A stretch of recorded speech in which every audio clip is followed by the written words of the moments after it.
La rivalité entre les deux marques automobiles françaises Peugeot et Renault est un fait bien établi et non nouveau. Et la bataille fait rage entre les deux constructeurs comme on a pu voir en début d'année 2024. En février, les ventes de véhicules en France ont connu une augmentation surpassant déjà les chiffres de l'année précédente, avec un total de 173 237 unités vendues contre 152 540 à la même période l'année dernière. Comme prévu, Peugeot et Renault dominent le marché. Ceci dit, ces deux géants de l'automobile française se livrent une bataille acharnée, non seulement pour conquérir les routes, mais aussi pour prouver leur fiabilité. Laquelle peut encore se vanter d'être la plus fiable? Préparez-vous à découvrir les variétés surprenantes derrière nos deux fabricants tricolores. Le match commence maintenant. Lorsqu'il s'agit de fiabilité automobile, les deux marques nationales ont longtemps été en compétition pour conquérir le cœur des consommateurs. Cependant, au fil des ans, leur réputation en matière de fiabilité a pâti. Et aujourd'hui, les deux marques sont de plus en plus au bas-fond des statistiques. Depuis plus d'un siècle, les deux rivaux français se distinguent par leur approche divergente tant sur le plan stratégique que pour leurs produits. Toutes les deux tentent d'éradiquer une période sombre qui a des effets tangibles sur la qualité des voitures. Pour Renault, la marque aux losanges souffre encore et toujours des répercussions de la crise sanitaire. Rappelons que Renault a enregistré une perte historique de 8 milliards d'euros en 2020. Déjà mal en point avant la crise, le constructeur avait annoncé fin mai 2020 un plan d'économie de plus de 2 milliards d'euros sur 3 ans, prévoyant quelques 15 000 suppressions de postes dans le monde. Cette chute historique est principalement due à la performance de Nissan, partenaire japonais dont Renault possède 43% des parts. Cette situation a coûté au groupe aux losanges 4,9 milliards d'euros. En parallèle, Renault a enregistré une chute de 21,3% de ses ventes annuelles, avec moins de 3 millions de véhicules écoulés dans un marché automobile en déclin. C'était une perte jamais vue dans l'histoire du constructeur automobile français. Et idem pour Peugeot. Rappelez-vous, en 2012, la marque au Lyon a enregistré une perte nette de 5 milliards d'euros. À l'époque, Peugeot l'explique par sa dépendance au marché européen en crise. Ce montant astronomique inclut des dépréciations d'actifs massive à l'ordre de 4,7 milliards d'euros. Le constructeur a également enregistré une perte opérationnelle courante significative de 576 millions d'euros, avec un chiffre d'affaires en recul de 5,2% s'élevant à 55,4 milliards d'euros. Face à la diminution des ventes sur son principal marché, le groupe a décidé de supprimer plus de 11 200 postes en France entre 2011 et 2014, sur un total de 91 000 et de fermer son usine d'Aulnay-sous-Bois qui emploie 3 000 personnes en 2014. Tout cela pour vous dire que ces épisodes de crise successives ont des répercussions sur la qualité des produits finis. En fin de compte, les plans de relance erronés à très haut risque signifient que les deux marques peinent à trouver un second souffle. Les deux ont beau afficher des bénéfices ébouriffants et perdent des parts de marché en Europe. En cause, un manque de nouveautés, un retard sur les motorisations hybrides, mais aussi une image devenue trop élitiste pour la marque au Lyon, trop floue pour celle aux losanges. Bref, rien que de très banal dans ce décalage. Les grands constructeurs français ont rarement évolué en phase, comme si cette rivalité historique leur interdisait de réussir de concret. Les statistiques le démontrent de manière éclatante. Voyons comment. Tout d'abord, et pour relativiser un peu, c'est vrai que les différentes enquêtes de fiabilité et de satisfaction client montrent une légère amélioration pour Peugeot et Renault. Mais ça reste tout à fait relatif, car en dehors d'une optique restreinte de comparatif entre les deux françaises, ces dernières peinent à se placer dans les avant-postes à échelle mondiale. Bon, quoi qu'il en soit, en 2024, une enquête de JT Power a classé Renault au 18e rang sur 30 marques en termes de fiabilité globale, une amélioration par rapport à la 20e place en 2023. Certains modèles, comme la Renault Clio et la Renault Mégane, ont continué à rencontrer des problèmes fréquents de moteur et d'électronique. Les principaux problèmes signalés concernaient les systèmes électroniques embarqués et les composants du moteur, ainsi que les problèmes de transmission ont également été mentionnés. Dans la même enquête, Peugeot est classé au 16e rang, soit une amélioration par rapport à la 19e place en 2023. Les problèmes les plus courants signalés incluent les systèmes électroniques et les composants de suspension. Vous voyez, bien que la fiabilité de Peugeot a été améliorée, elle reste en dessous de la moyenne par rapport à d'autres marques concurrentes.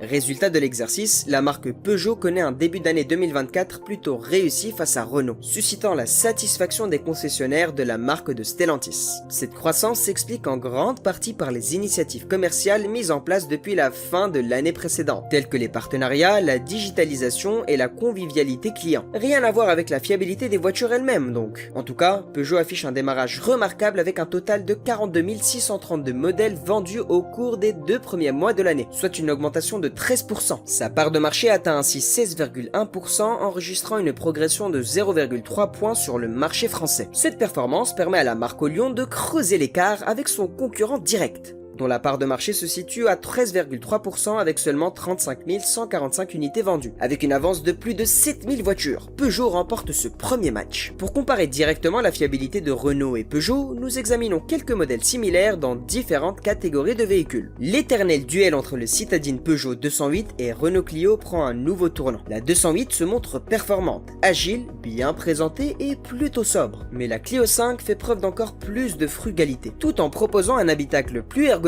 une plus grande quiétude de conduite et un meilleur rapport prix-équipement. Si elle ne démérite pas, la Peugeot s'incline. Côté motorisation, la nouvelle Peugeot 208 dit adieu au diesel en ne proposant plus que des versions essence, hybrides ou 100% électriques. Par contre, la Renault Clio 5 ne modifie pas sa gamme de motorisation avec des modèles équipés des blocs essence, diesel ainsi qu'une version hybride. Globalement, la Clio 5 et la 208 se valent côté fiabilité. Dans cette gamme, la Peugeot 3008 révèle des lignes puissantes qui allient force et raffinement. Le Renault Austral se fait lui aussi remarquer par une silhouette qui rappelle celle des modèles coupés, avec 7946 immatriculations au premier trimestre. Le Peugeot 3008-2 fait mieux que résister. 12e au classement général des ventes, il devance son rival au losange. 7256 immatriculations pour l'Austral. Pour les autres critères, à savoir la garantie et la fiabilité, les deux modèles sont aussi à égalité. Ici, le Renault Kangoo réussit son duel. Ainsi, la troisième génération du Ludo Space au losange devance son rival du jour, le Peugeot Rifter.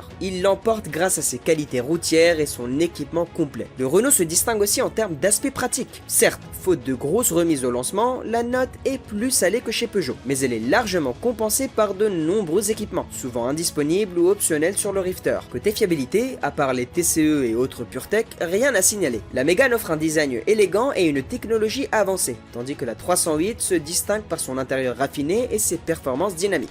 Les deux modèles proposent des motorisations hybrides et électriques, mais la 308 est souvent préférée pour son expérience de conduite sportive. Comme toujours, évitez les blocs TCE et PureTech. En matière de fiabilité, la Peugeot 508 se montre généralement plus robuste que la Renault Talisman. En 2023 et 2024, la 508 a bénéficié d'améliorations notables, malgré quelques problèmes électroniques récurrents. En revanche, la Talisman a continué à rencontrer des soucis, notamment avec ses systèmes électriques et d'assistance à la conduite, ce qui peut affecter sa durabilité globale. En tout cas, tous ces exemples montrent à quel point le match est identique. Il faut noter que les modèles vieillissants qui subsistent dans les catalogues des deux firmes, à l'instar du Scénic chez Renault et 2008 chez Peugeot, sont loin d'être largués et profitent de remises importantes pour compenser leur âge. Pas étonnant dans ces conditions que presque chaque match se conclut par un score final très serré. En se projetant vers l'avenir, les deux marques continueront sans doute cette rivalité au long cours dans le cadre de l'industrie automobile française. Peugeot est plutôt satisfait de ce début d'année, comme nous l'avons indiqué précédemment, bien que certains anticipent déjà la réponse de Renault. Certains avouent ressentir une certaine inquiétude face à la dynamique affichée par leur principal concurrent en termes de passion et d'émotion. L'évocation du show Renault au Salon de Genève de 2023 avec la R5 électrique est dans toutes les têtes.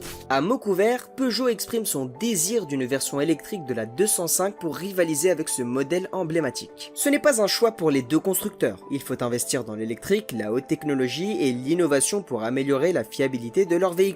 Avec l'essor des véhicules électriques et hybrides, il sera intéressant de voir comment Renault et Peugeot se positionnent dans ce marché en évolution rapide. Les défis posés par la transition écologique et la concurrence mondiale accentuent les difficultés. C'est pourquoi je suis un peu sceptique vis-à-vis de leur avenir. D'ailleurs, les Français apprécient de moins en moins les marques automobiles nationales. C'est la tendance pour ces 3 dernières années. Ce sont des signes d'affaiblissement mis en lumière par le baromètre Pasternak IFOP.